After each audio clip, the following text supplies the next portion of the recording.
விருதுநகர் மாவட்டம் சாத்தூர் அருகே சாலையோரத்தில் நின்று கொண்டிருந்த கண்டெய்னர் லாரியின் பின்னால் அரசு பேருந்து மோதிய விபத்தில் நடத்துனர் உள்பட 17 பயணிகள் காயமடைந்துள்ளனர். இது பற்றிய கூடுதல் தகவலை செய்தியாளர் கருப்பசாமி வழங்கிட கேட்கலாம். கருப்பசாமி வணக்கம். தற்போது விபத்தின் சேத விவரங்கள் என்ன? காயமடைந்தவர்கள் மருத்துவமனையில் அனுமதிக்கப்பட்டிருக்கிறார்களா என நடவடிக்கை மேற்கொள்ளப்பட்டிருக்கிறது? வணக்கம்.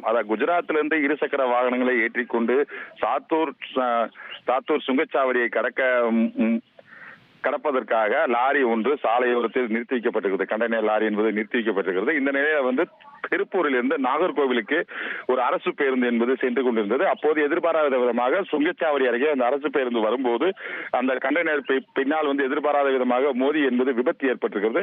இந்த விபத்தில் பேருந்து முன்னாடி அமர்ந்திருந்த நடத்துனர் உட்பட 17 பயணிகள் காயங்களுடன் மீட்கப்பட்டு தற்போது சாத்தூர் அரசு மருத்துவமனையில் சிகிச்சைக்காக அனுமதிக்கப்பட்டிருக்கின்றனர். மேலும் ஓட்டுநர், நடத்துனர் மற்றும் ஒரு சில பயணிகள் படுகாயம் அடைந்த நிலையில் அவர்களுக்கு விருதுநகர் அரசு மருத்துவமனையில் மேல் சிகிச்சை என்பது தற்போது அளிக்கப்பட்டு வருகிறது. மேலும் இந்த சம்பவம் குறித்து லட்சக்காரப்பட்டி போலீசார் வழக்கு பதிவு செய்து விசாரணை என்பது மேற்கொண்டு வராங்க.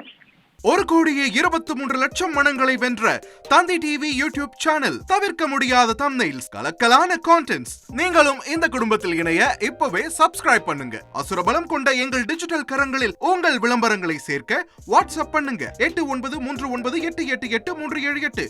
Email advtthanditv@dttv.in.